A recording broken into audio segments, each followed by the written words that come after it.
ओम शांति। 4 सितंबर की बाबा की मुरली।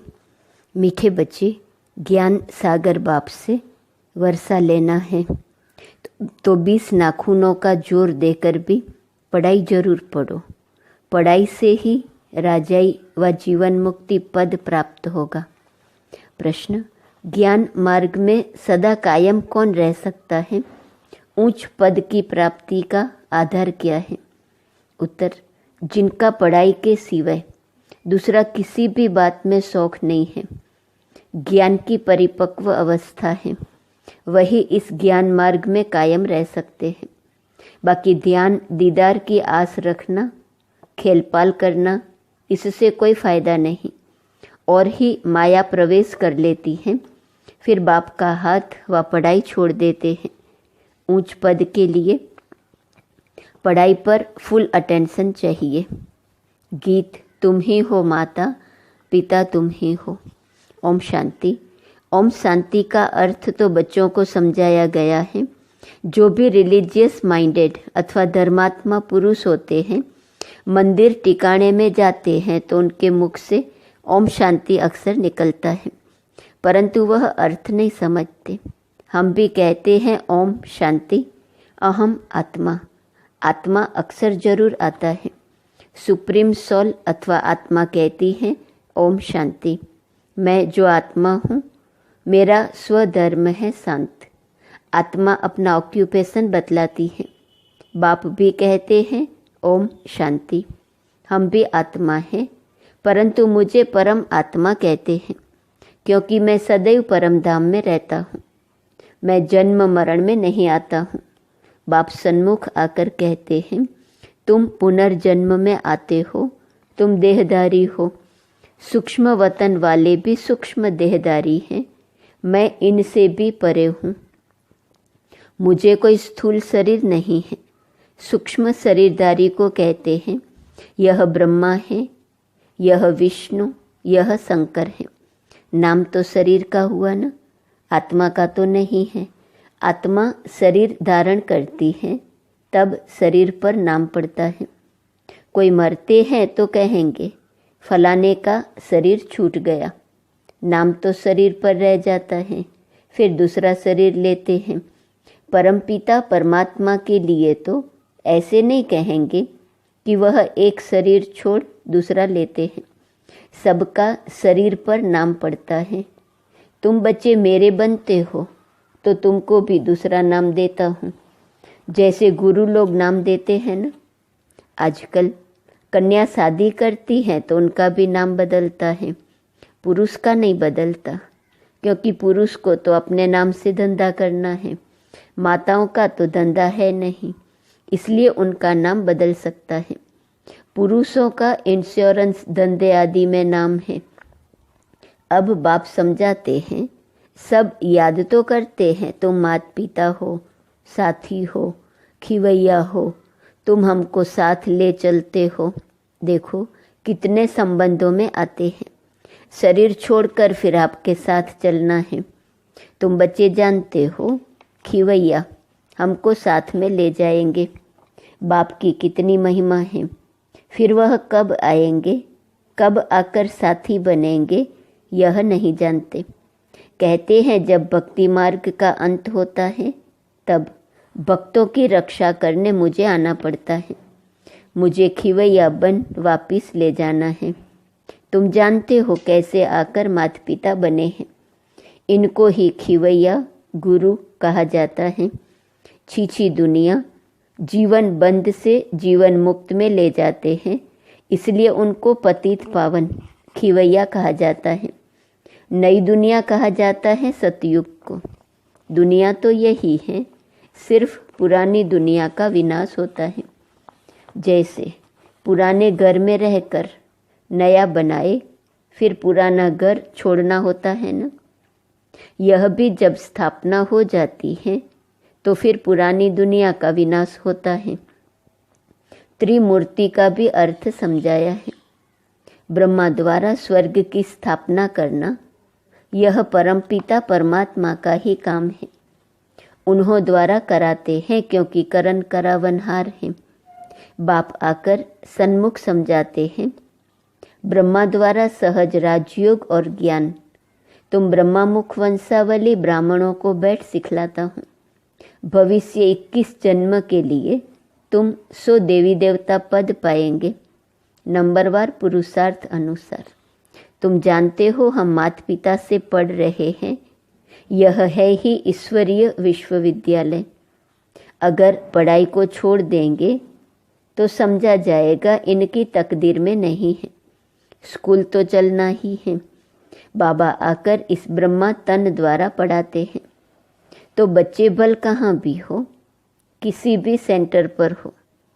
जानते हो ज्ञान सागर पारलौकिक परमपिता परमात्मा से हमको जीवन मुक्ति का अथवा राजाई का वर्षा पाना है। अगर हम पढ़ाई छोड़ देंगे तो वर्षा पा नहीं सकेंगे। बाप तो आए हैं साथ ले जाने।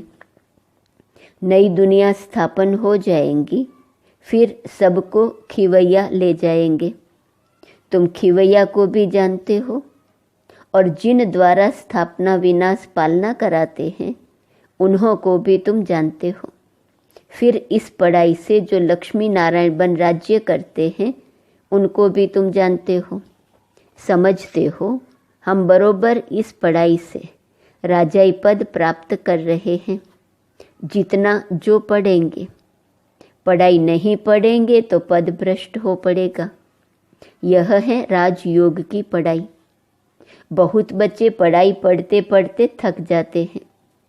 नहीं पढ़ना माना थक जाना। कहते हैं बस आगे हम नहीं पढ़ सकते हैं। इस पढ़ाई में खर्चे की बात तो नहीं है। उस पढ़ाई में गरीब बेचारे पढ़ाई का पैसा नहीं दे सकते हैं, तो पढ़ना छोड़ देते हैं। परंतु जिनको पढ़ाई का अच्छा शौक होता है तो गवर्नमेंट को अप्लाई करते हैं कि हम पढ़ना चाहते हैं परंतु पैसा नहीं है। फिर उनको गवर्नमेंट पैसा देती है।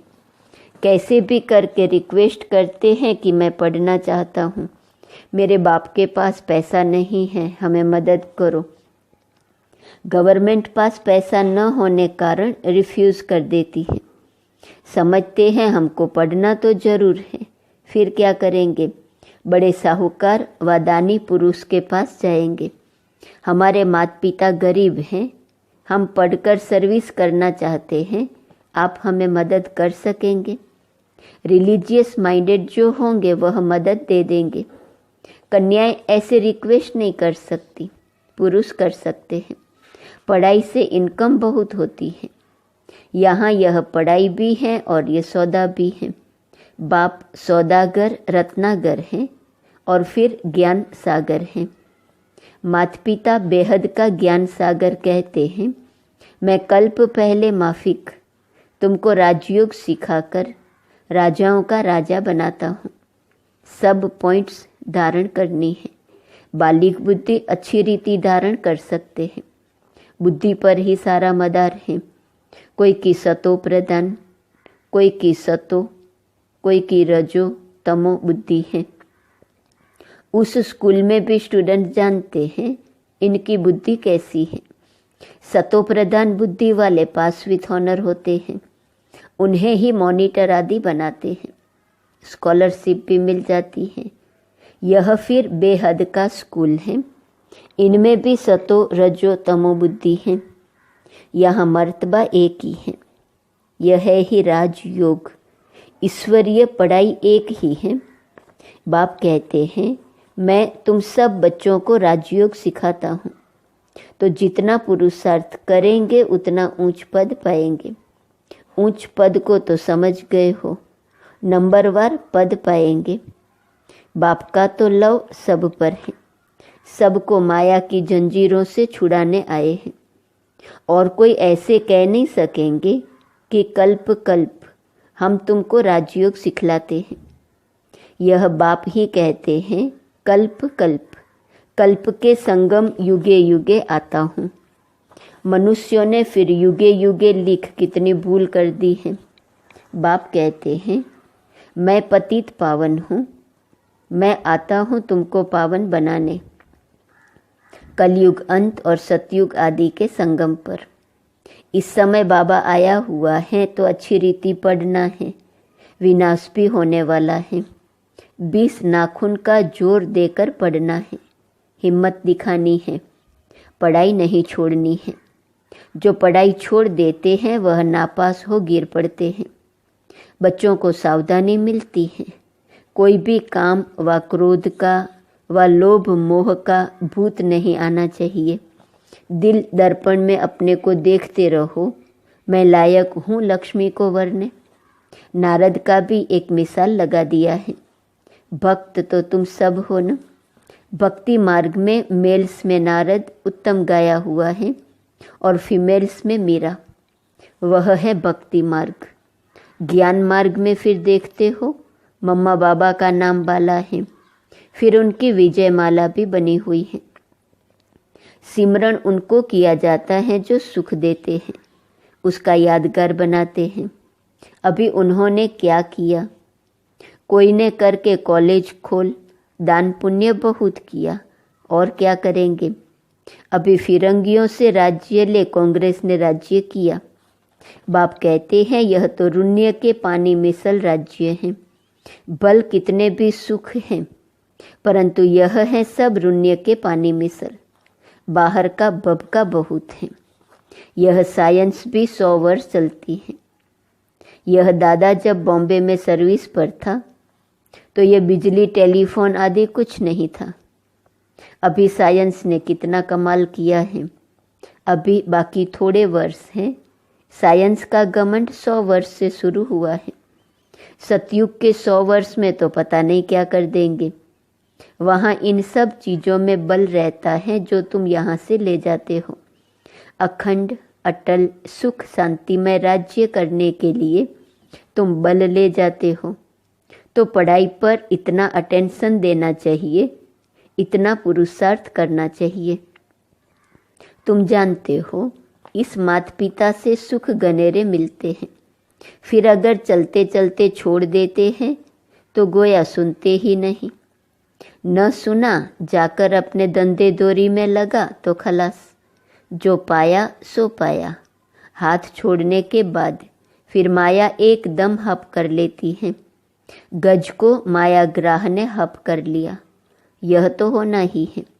तुम देखते भी हो कैसे अच्छे अच्छे बड़े बड़े निमंत्रण देने वाले, सेंटर खोलने वाले भी पढ़ाई को छोड़ देते हैं। कहेंगे ड्रामा अनुसार इनकी तकदीर में इतना ही था। फिर उनका क्या हाल होगा। माया एकदम खा लेती है। कितने खत्म हुए। बहुत ध्यान में जाने वाले, खेलपाल करने वाले आज है नहीं।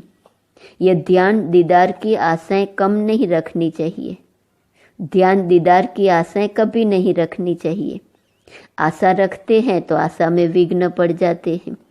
माया के भूत भी प्रवेश कर लेते हैं। ध्यान का कितना पार्ट बजाते थे।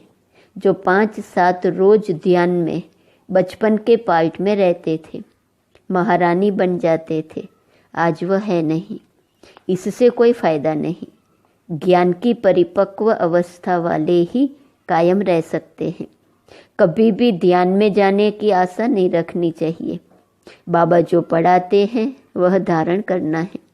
जितना पढ़ेंगे उतना ऊंच पद पाएंगे। तुम बच्चों को भी याद रखना है, हमको परमपिता परमात्मा पढ़ाते हैं। हम पढ़कर 21 जन्म के लिए ऊंच पद पाते हैं। फिर हम ही पूज्य से पुजारी बनते हैं। जो ब्राह्मण कुल के बनते हैं वही ऐसे कह सकते हैं, दूसरा कोई कह ना सके। भारत का ही खेल बना हुआ है। तुम कहेंगे हम पूज्य सो देवी देवता बनते हैं। पूज्य ही फिर गिर कर पूरे 84 जन्म लेते हैं। बच्चों को यह सब मालूम है। शिव बाबा का ऑक्यूपेशन भी तुम जानते हो। सेकंड में निश्चय से तुम वर्षा ले सकते हो। कहते हैं हम ईश्वर के बने हैं, फिर ईश्वर को फारगती देना वंडर है ना। स्कूल में पढ़ते हैं, अच्छे नंबर में पास हुआ तो उनको सपूत समझा जाएगा। स्टूडेंट अपने को भी सपूत समझेगा। बाप और टीचर भी कहेंगे यह सपूत है। यह तो बाप टीचर गुरु एक ही है। बाप भी हैं, फिर टीचर बन हमको पढ़ाते हैं, फिर साथ भी ले जाएंगे। बाप कहते हैं हम साथ इकट्ठे चलेंगे। तुम्हारी ज्योति बुझ गई थी, अब जग रही है। हमारी ज्योति सदैव जगी हुई है सारी आत्मा की ही बात। तुम जानते हो हम आत्मा अशरीरी आई, फिर अशरीरी हो जाना है। हमारा खेल पूरा होकर फिर रिपीट होना है। यह तुम बच्चों को बुद्धि में समझ है। तुम माता पिता, हम बालक तेरे। तुम्हारी पढ़ाई की कृपा से हमको कितने सुख गनेरे मिलते हैं। ऐसे माता पिता को कभी भूलना छोड़ना नहीं चाहिए। बाप कहते हैं ऐसे माता पिता बाप दादा को जो तुमको इतना वर्षा देते हैं, चिट्ठी लिखते रहेंगे तो बाबा समझेंगे, याद करते हैं। बाबा की तो रोज याद प्यार जाती ही है मुरली में। बच्चों की चिट्ठी देरी से आएंगी तो समझेंगे, पूरा याद नहीं करते हैं। बाप को तो लिखने की दरकार नहीं है, बाप की तो रोज मुरली जाती है। याद प्यार बाबा देते ही हैं, वह तो जागती ज्योत है। बच्चों को समझाते हैं पत्र जरूर लिखते रहो। अनन्य बच्चों की फिक्र नहीं रहती है। हिलने वालों को सावधानी दी जाती है, भूल नहीं जाना, पढ़ते रहना। समाचार तो बाबा के पास आते हैं ना, रजिस्टर में नाम दाखिल रहता है। पूछते हैं यह बच्चा एब्सेंट क्यों है। रोज एब्सेंट रहते तो समझा जाता मर गया। बाबा पूछते हैं फलाने बच्चे का कोई समाचार नहीं आया है, तो लिखते हैं फलाना अभी आता ही नहीं है, संशय बुद्धि हो गया है।